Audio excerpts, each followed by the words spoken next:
सत्य भगवान की असीम असीम जय जयकार हो।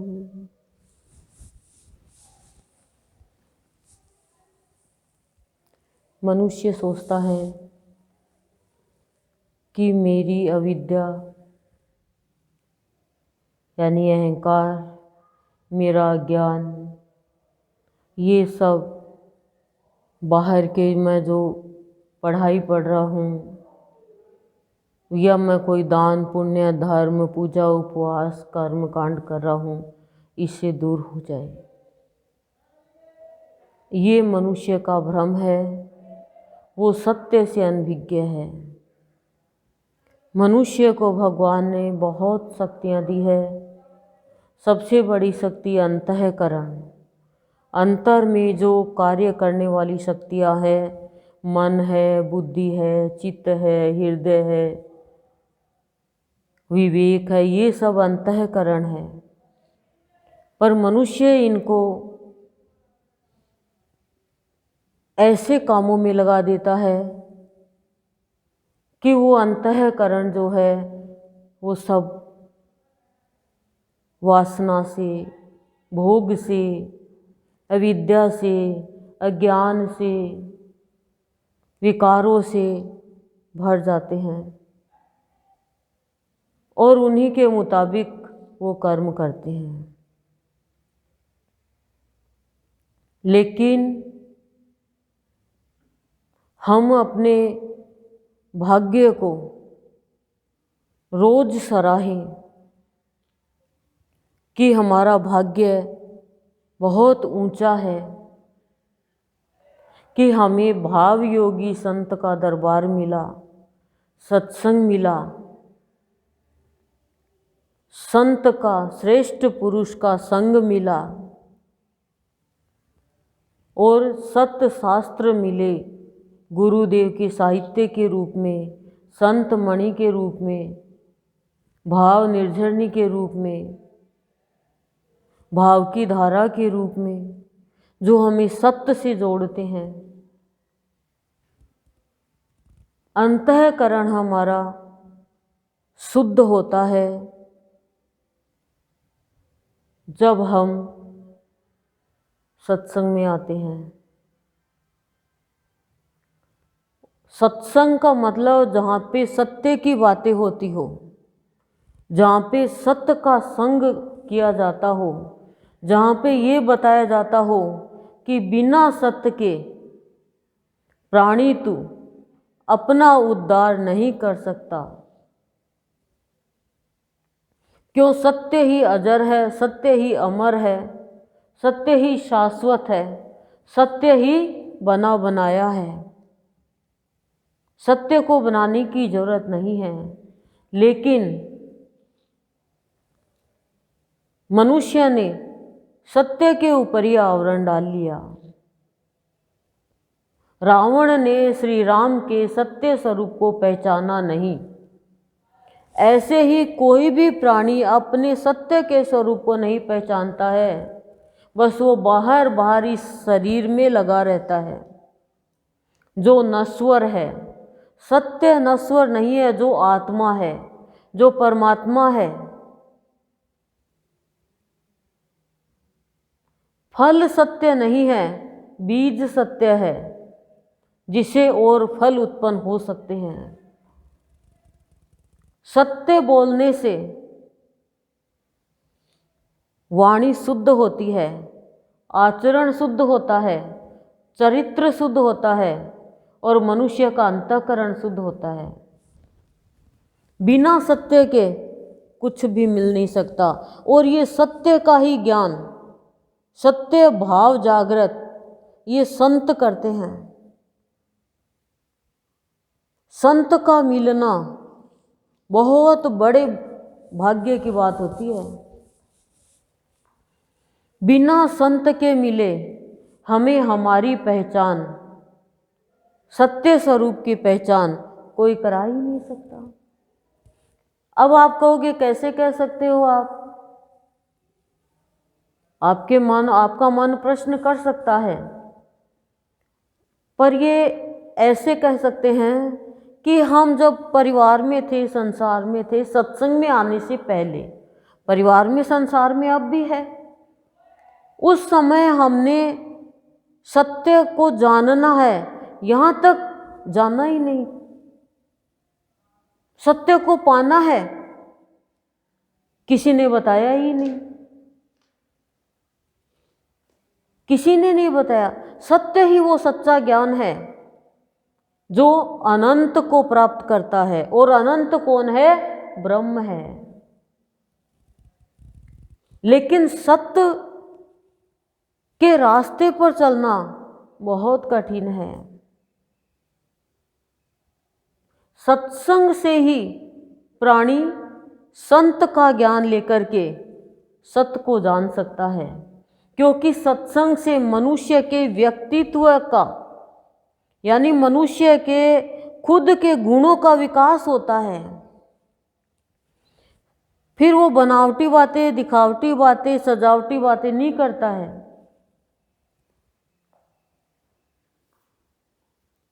सत्य में छल कपट नहीं चलता है। राम का नाम सत्य है जो आज तक चल रहा है और चलता रहेगा। कृष्ण का नाम सत्य है, यानी अमर है। भक्तों का नाम सत्य है, भक्त सत्य है, भगवान सत्य है, संत सत्य है, आत्मा सत्य है, जिसे कोई मार नहीं सकता, काट नहीं सकता, गला नहीं सकता, जला नहीं सकता। जो नश्वर है वो सत्य तो है, लेकिन वो क्षण भंगुर है, और हम सब असत्य के पीछे भाग रहे हैं, जो हमारे साथ कुछ जाएगा ही नहीं। धोखा ही धोखा, धोखा ही धोखा, सबके साथ धोखा हो रहा है, फिर भी धोखे में जा रहे हैं, यानी हम असत्य में घुसे हुए हैं। किसी ने बताया ही नहीं। जिन्होंने बताया उन्होंने यही बताया कि अब शादी हो गई, अब तुम्हें ये व्रत करने हैं, ये उज्जमन करने हैं, और तुम्हें क्या करना है? तुम्हें व्रत करके तुम्हें मेहंदी लगानी है और तुम्हें बुराई छोड़ना है। ये कोई ने नहीं बताया। बस पैर छू लो, रुपए दे दो, और कुछ समय ऐसा आया कि भी उन दान धर्म कर दो। लेकिन सत्य को तो किसी ने जाना ही नहीं, सत्य तक तो पहुंचाया ही नहीं, अज्ञानी ही रह गए हम। और सत्य वाले का कोई भी कुछ नहीं बिगाड़ सकता। सत्य में ही आह्लाद है। सत्य वाणी आह्लाद की वाणी है, यानी हर पल आनंद की। आप सत्य बोल के देखो, आपको आनंद मिलेगा, और आप झूठ बोल के देखो, आपको भय लगेगा। लेकिन मनुष्य सत्य बोलना पसंद ही नहीं करता। हर बात पे, छोटी छोटी बातों पे थोड़ा थोड़ा असत्य का आधार ले लेता है, और अपने ही जीवन को वो नश्वर की ओर लेकर चला जाता है। क्यों करता है प्राणी ऐसा? क्योंकि जब तक संत नहीं मिलते, श्रेष्ठ पुरुष नहीं मिलते, तब तक मनुष्य उद्धार के रास्ते पे चल ही नहीं सकता। व्रतियां उद्धार हो ही नहीं सकती उसकी।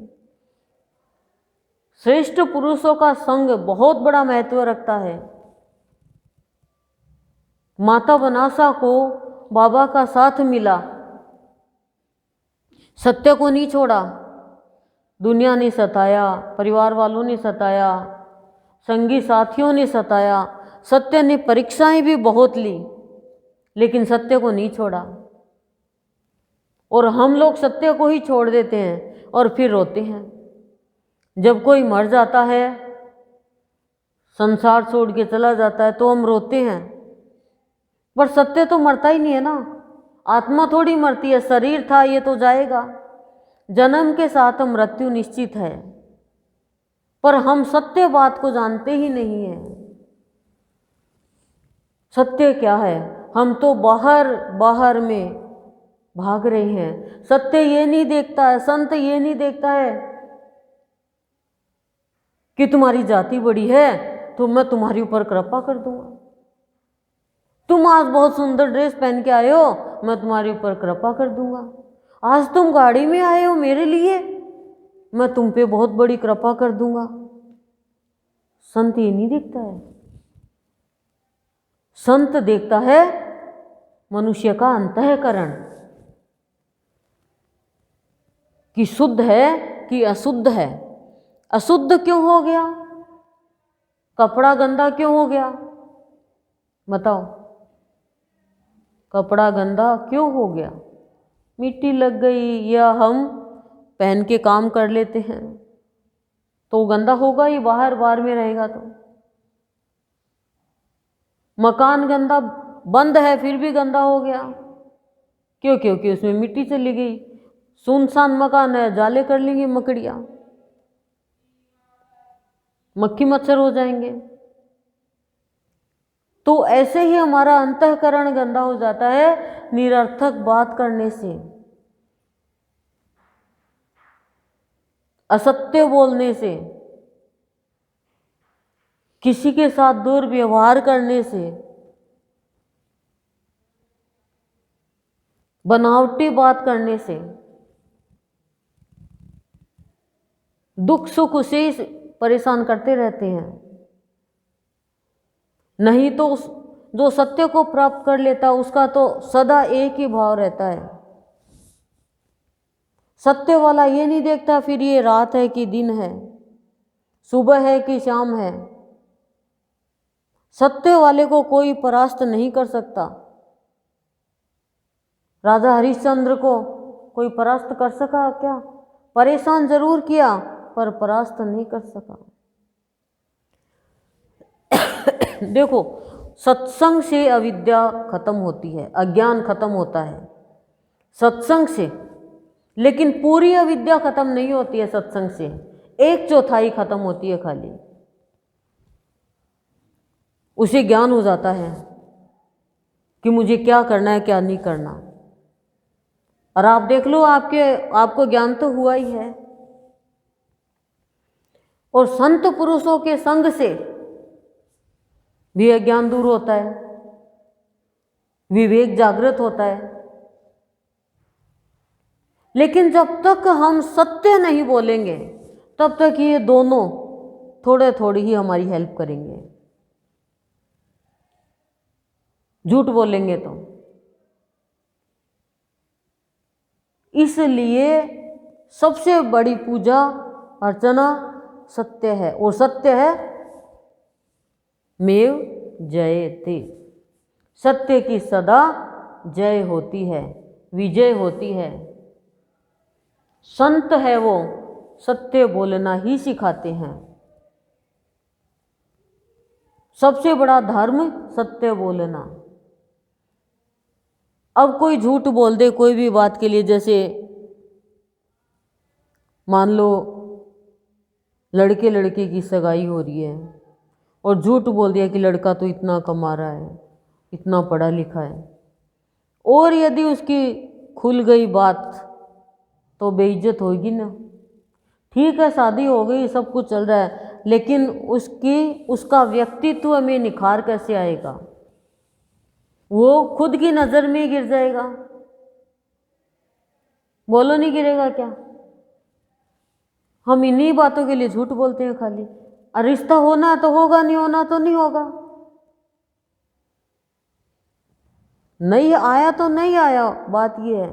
अब कोई मान लो रिश्ते के लिए जाए, तुम्हें क्या आता है? मुझे तो ये नहीं आता भैया। करना तो करो, नहीं करना तो अपना रास्ता ना।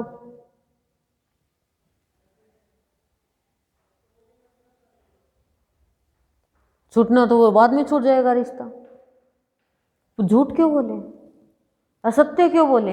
असत्य के नींव पर भक्ति थोड़ी खड़ी होती है। बताओ, असत्य की नींव पे भक्ति थोड़ी खड़ी होती है। लेकिन आप सोचो कि हमें भगवान ने 2 पैर दिए, हमारे पैर सार्थक हो गए। क्यों?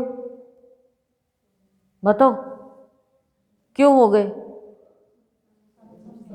हम सत्संग में आते हैं सुबह शाम, पैर सार्थक हो गए और हमारी आंखें सार्थक हो गई। क्यों? क्योंकि हम भगवान के दर्शन करते हैं, सुबह शाम इनकी आरती देखते हैं। हमारे कान सार्थक हो गए क्योंकि हम गुरुदेव की बातें सुनते हैं। और हमारा मुख भी सार्थक हो गया, खाली रोटी खाने में, चीज़ खाने में, निरर्थक बात में नहीं, हम असीम जय जयकार करते हैं, भजन करते हैं, संत मणि पढ़ते हैं, सुनते हैं, बोलो प्रार्थना करते हैं, तो हमारा मुख भी सार्थक हो गया।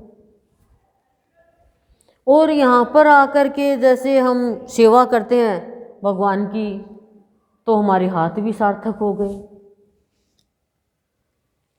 पर अंतःकरण ये तो सार्थक हो गए, हमारे पवित्र हो गए। कल बैठे बैठे ये सोच रही थी कि गुरुदेव ये पैर आपने कहा प्रभु प्रदत्त है, भगवान ने दिए, लेकिन सार्थक हो गए।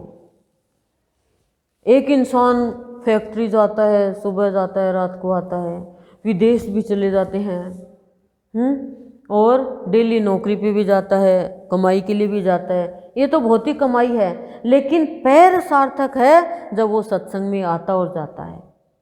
एक एक यज्ञ, एक पैर रखते हैं तो एक यज्ञ का फल मिलता है।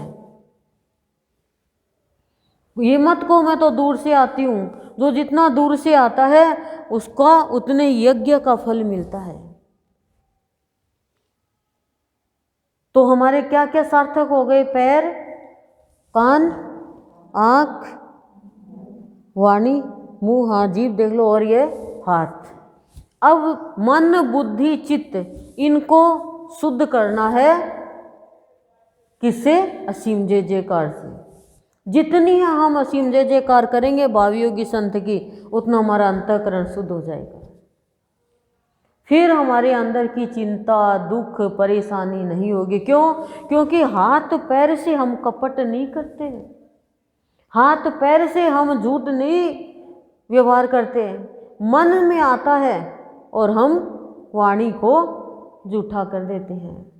जितना झूठ बोलोगे उतना वाणी का दुरुपयोग हो जाएगा। तो दोनों चीज़ बराबर चल रही है। यहाँ पे आके भजन गा रहे हैं, देखो एक संत मणि पढ़ रहा है या किताब पढ़ रहा है, उसकी तो वाणी सार्थक हो रही है, और सुन रहा है उसके कान सार्थक हो रहे हैं। पर मैं तो खुद भी बोलती हूँ, आपसे भी बुलाती हूँ, तो भजन गाती हूँ, खुद गाती हूँ, आपसे गुआती हूँ, तो बराबर में मुख की शुद्धि होती रहती है। पर तुम तो सोचते हो बस मैंने ब्रश कर ली, मंजन कर ली, तंबाकू कर ली, ये कर ली, साफ हो गया। ये ठीक है, साफ करते हो, बदबू आई कोई पास में नहीं उठाएगा, लेकिन ये सफाई नहीं, जो हमने मैल इकट्ठा कर लिया वाणी के द्वारा मन में झूठ बोल बोल के, उस मल को निकालना, उस गंदगी को निकालना है, और वो निकलेगी मन सत्य बोलने से, असीम जय जयकार से। तो सबसे पहले हमारा अंतःकरण शुद्ध होना चाहिए। जब अंतःकरण शुद्ध है, यानी हमारा हृदय, हमारे मन, बुद्धि, चित्त, ये सब शुद्ध होंगे, तो फिर सत्संग का प्रभाव हमारी इन पे पड़ेगा, मन, बुद्धि, चित्त पे। जब सत्संग का प्रभाव पड़ेगा तो संत की जो बातें हैं वो हम ग्रहण करेंगे, और जब संत की बातें ग्रहण करेंगे तब हम अपने सत्य स्वरूप को पहचान पाएंगे, सब प्राणियों के सत्य स्वरूप को पहचान पाएंगे। तब हम अपने विशेष गुणों को प्रकट कर पाएंगे कि मैं सत्य स्वरूप हूँ, मैं आनंद स्वरूप हूँ। तब प्राणी सत्य के रास्ते पर चल के और सत्यमय जीवन जीता हुआ और एक दिन सत्य में मिल जाएगा। ओम शांति शांति शांति। प्रशांत।